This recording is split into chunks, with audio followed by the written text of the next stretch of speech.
ಸಾಕಷ್ಟು ಬಿರುಸಿನಿಂದ ಸಾಕ್ತಾ ಇದೆ.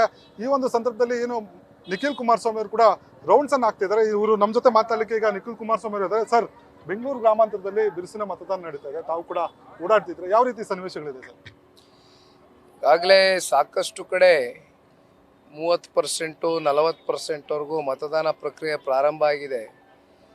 ಬೇಸಿಗೆ ಇರೋದ್ರಿಂದ ಹಿನ್ನೆಲೆಯಲ್ಲಿ ಬಹುಶಃ ಎಲ್ಲರೂ ಒಂದು ಮಧ್ಯಾಹ್ನ 3 ಗಂಟೆ 4 ಗಂಟೆ ಅಷ್ಟರಲ್ಲಿ ಅತಿ ಹೆಚ್ಚು ಪರ್ಸೆಂಟೇಜು ಬೆಂಗಳೂರು ಗ್ರಾಮಾಂತರ ಲೋಕಸಭಾ ಕ್ಷೇತ್ರದಲ್ಲಿ ಆಗುತ್ತೆ ಅಂತಕ್ಕಂಥದ್ದು ವಿಶ್ವಾಸ ಇದೆ. ಬಹುಶಃ ಅದಕ್ಕೆ ಕಾರಣ ಯಾರ್ಯಾರು ಚುನಾವಣೆ ಸಂದರ್ಭದಲ್ಲಿ ಮತದಾನ ಮಾಡ್ತಕ್ಕಂಥದ್ದಕ್ಕೆ ಪ್ರಜಾಪ್ರಭುತ್ವದ ಈ ಒಂದು ವ್ಯವಸ್ಥೆಯಲ್ಲಿ ಸಂವಿಧಾನದಲ್ಲಿ ಕೊಟ್ಟಿರ್ತಕ್ಕಂಥ ಈ ಒಂದು ಹಕ್ಕಿದೆ.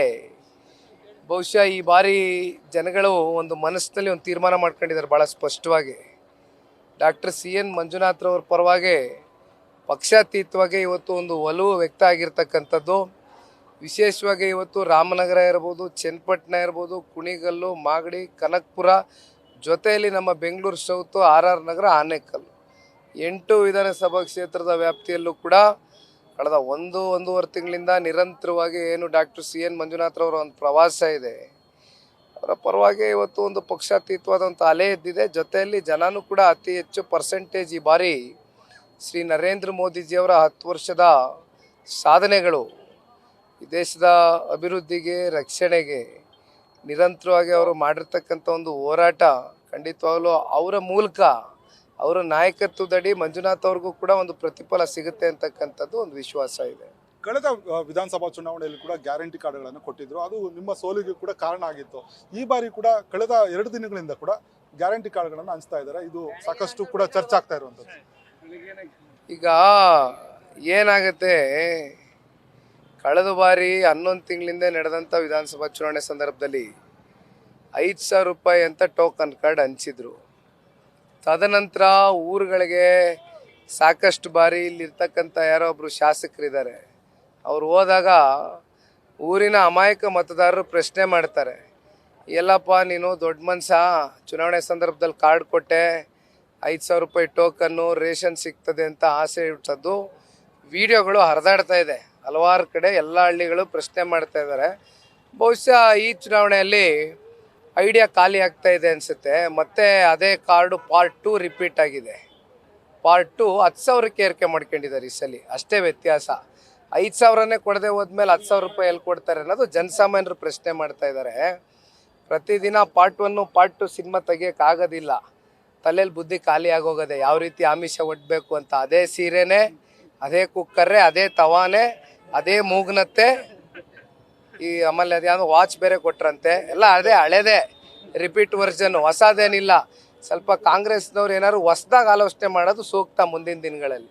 ಸರ್, ಕುಮಾರಸ್ವಾಮಿ ಅವರು ಆರೋಪ ಮಾಡ್ತಿದ್ರು ಚುನಾವಣಾ ಆಯೋಗ ಎಲ್ಲ ಒಂದ್ ಕಡೆ ಕೈ ಕಟ್ಟಿ ನಿಂತಿದೆ, ಇದರಿಂದ ಈ ಅಕ್ರಮಗಳಿಗೆ ಬ್ರೇಕ್ ಆಗ್ತಾ ಇಲ್ಲ, ಇದು ಪ್ರಯೋಜನ ಇಲ್ಲ ಚುನಾವಣಾ ಆಯೋಗ ಅನ್ನೋ ಮಾತನ್ನು ಕೂಡ ಹೇಳ್ತಾ ಇದ್ರು ಸರ್.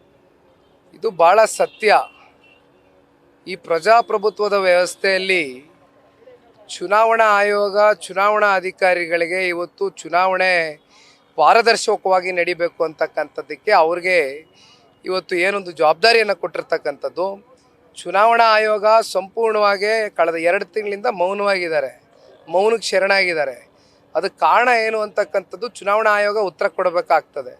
ಬಹುಶಃ ಅವ್ರ ಪರವಾಗಿ ಜನತಾದಳ ಪಕ್ಷ ಹಾಗೂ ಭಾರತೀಯ ಜನತಾ ಪಾರ್ಟಿಯ ಕಾರ್ಯಕರ್ತರು ರಾತ್ರಿ ನನಗೆ ಸಾಕಷ್ಟು ಕರೆಗಳು ಬಂದು ಕಾರ್ಡ್ಗಳು ಕೊಡ್ತಾ ಇದ್ದಾರೆ, ಸೀರೆಗಳು ಹಂಚ್ತಾ ಇದ್ದಾರೆ. ಈಗ ತಾನೇ ಹೇಳ್ತಾ ಹೋದೆ, ಮತ್ತೆ ಅದೇ ರಿಪೀಟ್ ವರ್ಷನ್ನೇ, ಬೇರೆ ಹೊಸದಾಗೇನಿಲ್ಲ. ಹಾಗಾಗಿ ಒಂದಷ್ಟು ಕಡೆ ಮತ್ತೆ ನಮ್ಮವರೇ ಜಪ್ತಿ ಮಾಡಿದ್ದಾರೆ. ನಮ್ಮವರೇ ಮತ್ತೆ ನನಗೆ ಫೋನ್ ಮಾಡಿ, ಮತ್ತೆ ನಾನು ಪೊಲೀಸರಿಗೆ ಮಾತಾಡಿ ಮತ್ತೆ ಕರೆಸಿ ಅದನ್ನು ಜಪ್ತಿ ಮಾಡಿಸ್ತಕ್ಕಂಥ ಕೆಲಸ ಮಾಡಿದ್ದೀವಿ. ಚುನಾವಣಾ ಆಯೋಗ ಬಹುಶಃ ಬೆಂಗಳೂರು ಗ್ರಾಮಾಂತರದಲ್ಲಿ ಸಂಪೂರ್ಣವಾಗಿ ನೆಲ ಕಚ್ಚಿದೆ. ಇದು ಪ್ರಜಾಪ್ರಭುತ್ವದ ವ್ಯವಸ್ಥೆಗೆ ಒಂದು ಅಪಮಾನ, ನಿಜಕ್ಕೂ ಅಪಮಾನ. ಗೊತ್ತಿಲ್ಲ ನನಗೇನು ರಾಜ್ಯ ಸರ್ಕಾರದ ಒತ್ತಡಗಳಿದೆಯಾ ಅಥವಾ ಕೇಂದ್ರ ಸರ್ಕಾರದಿಂದನೂ ಕೂಡ ಸಾಕಷ್ಟು ನಾನು ಮನವಿಯನ್ನು ಮಾಡ್ಕೊಂಡಿದ್ವಿ. ಬಹುಶಃ ಇದಕ್ಕೆ ಚುನಾವಣಾ ಆಯೋಗ ಯಾವುದೇ ರೀತಿ ನಮಗೆ ಸ್ಪಂದಿಸಿಲ್ಲ. ಬೆಂಗಳೂರು ಗ್ರಾಮಾಂತರದಲ್ಲಿ ಭಾಳ ನೋವಾಗ್ತದೆ. ಇನ್ನೊಂದು ಕಡೆ ಕುಮಾರಸ್ವಾಮಿ ಅವರು ಮಂಡ್ಯ ಲೋಕಸಭಾ ಚುನಾವಣೆಯಲ್ಲಿ ಸ್ಪರ್ಧೆ ಮಾಡಿದ್ದಾರೆ. ಯಾವ ರೀತಿ ವಾತಾವರಣ ಇದೆ ಸರ್ ಇವತ್ತಿನ ಸನ್ನಿವೇಶದಲ್ಲಿ? ಅಲ್ಲಿ ನೋಡಿ ಅಲ್ಲಿ ಹೇಳ್ತಾರೆ ಮಂಡ್ಯ ಕಳಿಸಿ ಜಲ್ದಿ ಅಂತ. ಈ ಸ್ವಲ್ಪ ನಾನು ಹೊರಟಿದ್ದೆ ನಾಗಮಂಗಲ, KR ಪೇಟೆ, ಪಾಂಡುಪುರ, ಮಂಡ್ಯ, ಮದ್ದೂರು, ಮಳವಳ್ಳಿ ಈ ರೂಟ್ ಹಾಕೊಂಡಿದ್ದೀನಿ. ಹಾಗಾಗಿ ಹೋಗ್ತಾ ಇದ್ದೀನಿ. ಜನ ತೀರ್ಮಾನ ಮಾಡಿದ್ದಾರೆ.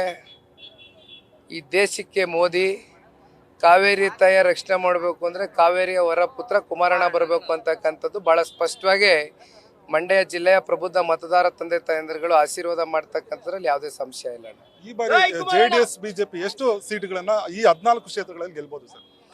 ಮೊದಲನೇ ಹಂತದ 14 ಕ್ಷೇತ್ರಗಳ ಲೋಕಸಭಾ ಚುನಾವಣೆ ಸಂದರ್ಭದಲ್ಲಿ ಬಹುತೇಕ ಎಲ್ಲವೂ ಕೂಡ ಗೆಲ್ತಕ್ಕಂಥ ಒಂದು ನಿರೀಕ್ಷೆಯಲ್ಲಿ ಇವತ್ತು ಎರಡೂ ಪಕ್ಷದ ಕಾರ್ಯಕರ್ತರುಗಳು, ವಿಶೇಷವಾಗಿ ನಾನು ಇವತ್ತು ನಮ್ಮ ಕಾರ್ಯಕರ್ತರುಗಳಿಗೆ, ಎರಡೂ ಪಕ್ಷದ ಕಾರ್ಯಕರ್ತರುಗಳಿಗೆ ಈ ಸಂದರ್ಭದಲ್ಲಿ ನಾನು ಧನ್ಯವಾದ ಹೇಳಬೇಕಾಗ್ತದೆ. ಯಾಕಂದರೆ ಇಬ್ಬರಿಗೆ ಒಂದು ರೀತಿ ಪರಸ್ಪರ ಹೊಂದಾಣಿಕೆಯನ್ನು ಮಾಡಿಕೊಂಡು ಒಂದು ಕಡೆ ನರೇಂದ್ರ ಮೋದಿಜಿಯವರು ಪ್ರಧಾನಮಂತ್ರಿ ಆಗಬೇಕು, ಜೊತೆಯಲ್ಲಿ ಈ ದೇಶ ಕಂಡಿರ್ತಕ್ಕಂಥ ಅಪರೂಪ ನಾಯಕರಾಗಿರ್ತಕ್ಕಂಥ ಹುಟ್ಟು ಹೋರಾಟಗಾರರು ದೇವೇಗೌಡರು ಸಾಹೇಬರು ಬೆಂಬಲವನ್ನು ಸೂಚಿಸಿರ್ತಕ್ಕಂಥದ್ದು ಕಾರ್ಯಕರ್ತರಲ್ಲಿ, ನಮ್ಮ ಕಾರ್ಯಕರ್ತರಲ್ಲೂ ಒಂದು ಹೊಸ ಹುಮ್ಮಸ್ಸು ಉಂಟಾಗಿರ್ತಕ್ಕಂಥದ್ದು. ಬಹುಶಃ ಇವರಿಬ್ಬರು ಇವತ್ತು ಏನು ಹೋರಾಟ ಮಾಡಿದ್ದಾರೆ ಒಂದೂವರೆ ತಿಂಗಳಿಂದ, ಹಾಗಾಗಿ ಅವ್ರಿಗೂ ನಾನು ಧನ್ಯವಾದವನ್ನು ಹೇಳ್ತಾ, ಜೊತೆಯಲ್ಲಿ ರಾಜ್ಯ ಜನತೆ ಕೂಡ ಈ ಬಾರಿ ನರೇಂದ್ರ ಮೋದಿಜಿಯವ್ರನ್ನ ಇಡೀ ದೇಶದಲ್ಲಿ 400ಕ್ಕೂ ಹೆಚ್ಚು ಸ್ಥಾನವನ್ನು ಗೆಲ್ಲಿಸ್ತಕ್ಕಂಥದ್ರಲ್ಲಿ ಯಾವುದೇ ಸಂಶಯ ಇಲ್ಲ.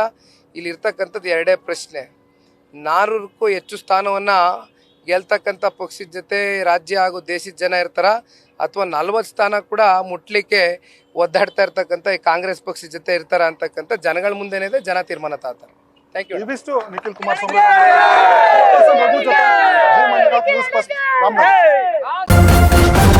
ನ್ಯೂಸ್ ಫಸ್ಟ್ ನಿರ್ಭೀತಿಯಿಂದ ನಿಮ್ಮ ಪರವಾಗಿ.